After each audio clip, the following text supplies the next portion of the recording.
Primeramente darte la bienvenida, un gusto tenerte aquí en la ciudad más alta del mundo, probablemente muy cerquita del cielo, ¿no? Una de las ciudades que en este último tiempo ha trascendido, ¿no?, de ser un barrio sin ninguna importancia, ha ido cobrando una fuerza importante. De hecho, se ha constituido una suerte de vanguardia de las luchas sociales y populares del país, y creo que de América Latina, por el rol político, social y cultural que ha ido jugando, ¿no? Poco para contarte así en líneas generales, una ciudad muy joven. La ciudad del Alto estaría desplazando en términos de población a la ciudad de La Paz, ¿no? Que de hecho, como te comentaba, el Alto era un barrio más de la ciudad de La Paz. Hoy es una ciudad. La tasa media de crecimiento de Bolivia alcanza el 2.5, la tasa media. La tasa de crecimiento del Alto alcanza 9.25%. 9.25. 9.20, es impresionante. Medida china. Así es. Y es una población altamente juvenil. De 10 personas, 6 tienen menos de 30 años. Ya se hablaba de la ciudad del Alto como una de las ciudades polvorines que en cualquier momento podría explotar, ¿no? Por el tema de este crecimiento demográfico y porque la gente migraba del área rural hacia el centro de La Paz, ¿no?, para de alguna manera recoger de las migajas de la mesa, digamos, porque La Paz, la ciudad de La Paz es el centro del gobierno, ¿no? Y por los niveles de pobreza hay una migración muy fuerte del área rural queriendo llegar a la sede de gobierno, ¿no?, para tener un empleo, dedicarse al comercio informal, ¿no? Una ciudad dormitorio, porque la gente bajaba a trabajar a La Paz, ¿no? Entonces la única posibilidad era la ciudad de Alto, y que estás muy cerquita al gobierno, a ver si logro coger algo de la sede, como una migaja, algo de coger algo, ¿no? Una ciudad que tiene problemas de agua, luz, alcantarillado en términos de acceso a estos servicios. Entonces ya alguna gente hablaba de una ciudad que cualquier momento iba a explotar. Ese es un poco el contexto, la falta de servicios, agua, luz, alcantarillado, ¿no?, la falta de empleo, ¿no? Pero al mismo tiempo hay una presencia identitaria, cultural muy fuerte, que viene justamente de la comunidad rural. Yo diría que el Alto es una suerte de misturita cultural, una mistura de todos los colores, porque aquí vas a encontrar gente del Oriente, de Potosí, de todos los departamentos. Este componente identitario fuerte viene de la cultura aymara. Las importantes movilizaciones en la época colonial sucedieron aquí en la ciudad del Alto, ¿no? El levantamiento de Túpac Katari y todos los levantamientos indígenas, ¿no?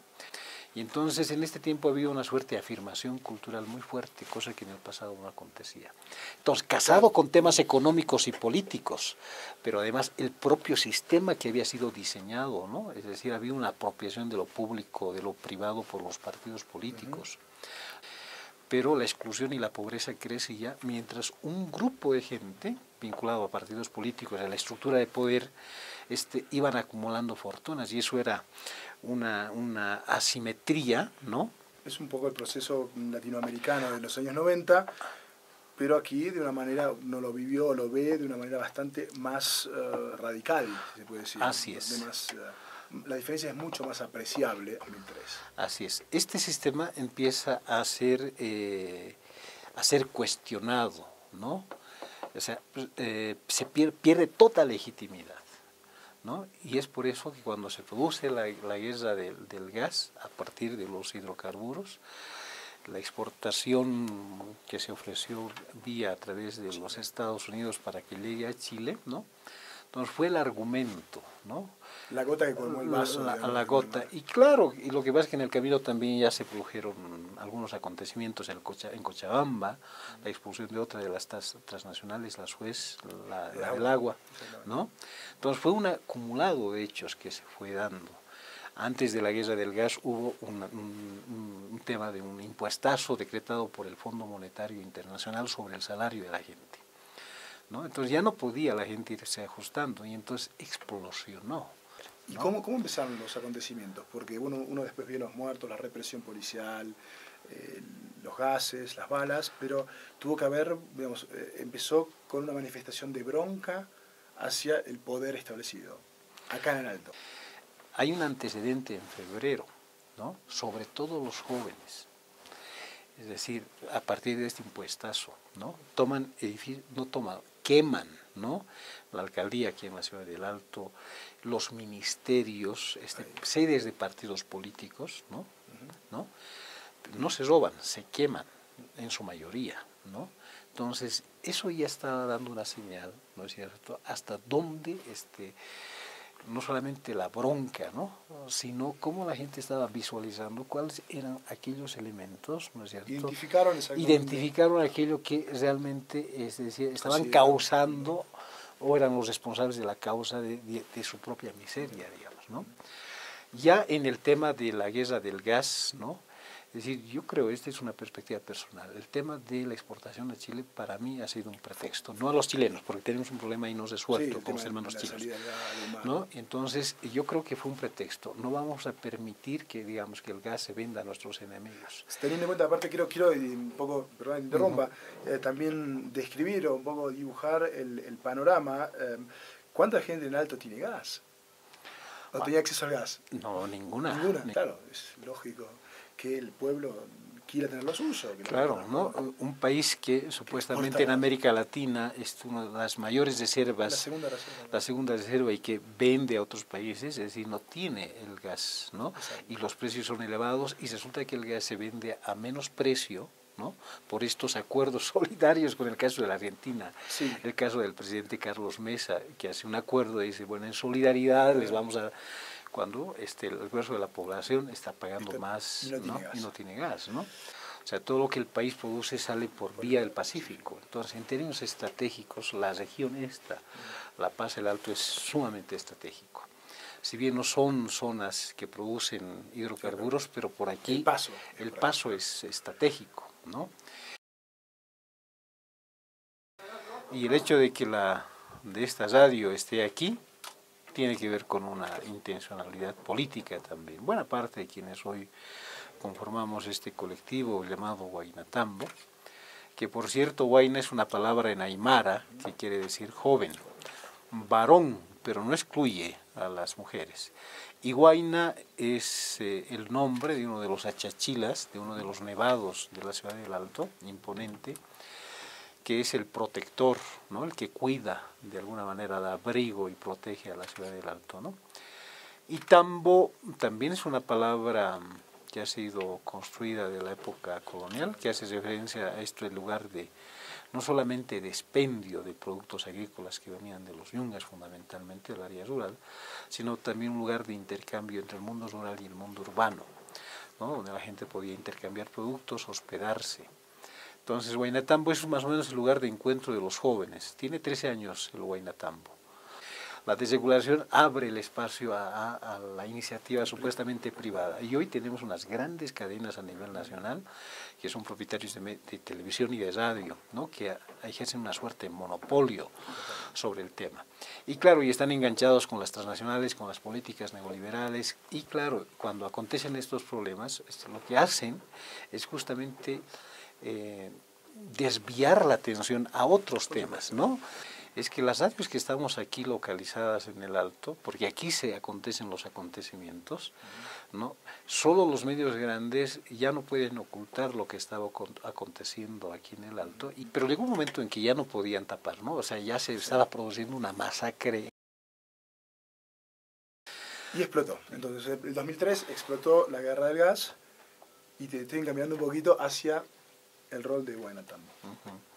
Entonces, te decía, en ese contexto los medios no podían ya tapar, ocultar lo que estaba aconteciendo. Entonces, deciden cubrir la información. Pero ya esta suerte de antipatía que se habían logrado generar los medios, les cerraron el paso, no les dejaron cubrir a los grandes medios. Entonces, la única manera de informarte aquí fue a partir de la radio, ¿no? Hay un número razonable aquí en el Alto de radios, ¿no? Pero como fue un escenario de conflicto extendido en toda la ciudad del Alto. Tú no podías moverte de esta zona a la otra zona, ¿no? Todo estaba cortado, los vecinos habían hecho un copamiento territorial, ¿no? Los vecinos se organizaron, ¿no? Es decir, fue un levantamiento vecinal, familiar, hijos, padres, todos participaron, ¿no? Entonces, fue en ese sentido que se llama, ahí inclusive cubrir la información era pues muy difícil, no podías transportarte, ¿no? Había limitaciones de esta naturaleza. Y en algunos casos, en el caso nuestro, es decir, como este es un espacio más o menos colectivo, ¿no? Desde el underground hasta los grupos folclóricos, músicas autor, todo lo que hemos ido tejiendo durante este tiempo, nos han servido desde porteros en las distintas zonas para cubrir. Iban cubriendo entonces en función de, claro, de corresponsales dentro de... Exactamente, ¿no? Entonces, ahí la radio jugó un papel muy importante, sobre todo la radio, ¿no? Desplazó un poco a los televisivos, ¿no? A los medios televisivos. De alguna manera, a través de la radio se informaba sobre los desplazamientos de tropas o de contingentes policiales que venían a reprimir, que venían a sofocar de alguna manera. Era de ida y vuelta, ¿no? Ajá. Porque estos corresponsales a los cuales hacíamos referencia, sí, ¿no? Llamaban y decían, ¿no? El ejército está entrando, ¿no? Entonces, a través de la radio decías, ¿no? Es decir, hay movimientos militares en esta zona, ¿no? Hay que tomar sus recaudos, claro, digamos, ¿no? Con precaución. Efectivamente iba así, ¿no? De ida y vuelta en torno a estos desplazamientos, ¿no? O en el caso donde se produjo la masacre, porque el gobierno, La Paz, se produjo este copamiento territorial, no había acceso, entonces estaban desprovistos de alimentos, de gas y de gasolina. Entre el gobierno, aquí hay una planta grande de Sencata que es la que suministra a la ciudad de La Paz, pero tienes que transportar a través de la carretera. Y hay un solo camino, para todos aquellos que no saben, no conocen la estructura de La Paz, hay un solo camino que lleva del Alto, que como su nombre lo indica está a 4.100 metros, y La Paz, que es una hondonada enorme, claro, gigante, claro, un valle muy grande, que tiene solamente un camino de entrada. Entonces, claro, estratégicamente, tácticamente, el Alto tenía, por supuesto, el poder. Así es. Entonces, otro de los criterios era justamente eso, ¿no? Y el ejército para liberar, digamos, esa carretera tuvo que sacar al ejército. Entonces, y vuelvo a esta idea, ¿no? En este caso, los medios, por muy pequeños, jugaron un papel importante. La única manera de acceder a la información era a partir de los medios que estaban presentes aquí. Y bueno, para terminar, vamos a pasar al presente. El presente de Huaynatambo, en Bolivia, desde la asunción del presidente Evo Morales. ¿Ha cambiado el rol de Huaynatambo? O sea, nosotros somos mucho más antiguos que el MAS y que el gobierno, ¿no? Sin embargo, el trabajo que desarrollamos tiene que ver con un diagnóstico que hacemos del país, ¿no? Y eso pasa también por un tema de responsabilidad pública, pero también pasa por una suerte de compromiso con el país, ¿no? Con los sectores más desfavorecidos y excluidos del país. Ahí hay un posicionamiento político, ¿no? Y el trabajo que hacemos desde hace 3 años tiene que ver con interculturalidad, con el tema de género, ¿no? Cómo se construye ciudadanía desde un contexto cultural, en el caso del Alto, profundamente, fuertemente aymara. Cómo se construye una sociedad mucho más equitativa, ¿no? Hay un detallito que creo que no habría que perderlo de perspectiva. El movimiento del socialismo no tuvo un programa, una propuesta. No, y por eso viene del movimiento social, viene claro, de la guerra del gas. Exactamente, por eso recoge muchas de las reivindicaciones de los sectores sociales. Yo considero que estamos acá en el corazón, de alguna manera, y por eso la importancia de estar acá, desde el punto de vista histórico y desde el punto de vista político, que es un poco la génesis, es un poco el origen de lo que al final llevó al poder a Evo Morales. Fue el movimiento, fue el descontento popular en el Alto, fueron los campesinos del Chapare también, por supuesto. Todo confluyó acá, y de acá salió el cambio que se está imponiendo a costa también de mucho sufrimiento. Nuestro colega acá, Nelson, ha sido testigo de matanzas, ha sido testigo de golpizas, ha sido secuestrado él mismo. En otros sectores del país donde, obviamente, hay otros intereses, donde la situación, de alguna manera, sociopolítica es un poco diferente. O sea, estamos en el centro, calculo, estamos hablando del centro del cambio. Así es. Por eso, en ese sentido, este proyecto cultural, político, se identifica con este proceso. Pero al mismo tiempo, reivindicamos el tema de la autonomía. Y creo que en términos generales, hoy este es un desafío, ¿no? El grueso de la población también siente que este es su proceso. Pero solamente este proceso puede avanzar, ¿no? Avanzar en la medida que también el mismo movimiento social mantenga márgenes de autonomía para seguirle haciendo avanzar al gobierno, ¿no? Porque si logra si ese movimiento social es parte de la estructura del poder, ¿no? El poder, ¿no? Como siempre se dice, no le puedes dar más poder al poder porque te va a joder. Se corrompe. ¿No? Se corrompe, ¿no? Por eso creo que... O sea, control. Exactamente. Control, ¿no? social, control claro, popular. Sabiendo que este proceso es el que tú has construido, ¿no? Y los márgenes de autonomía es importante, ¿no? Ser críticos con el gobierno, pero saber que es también tu proceso.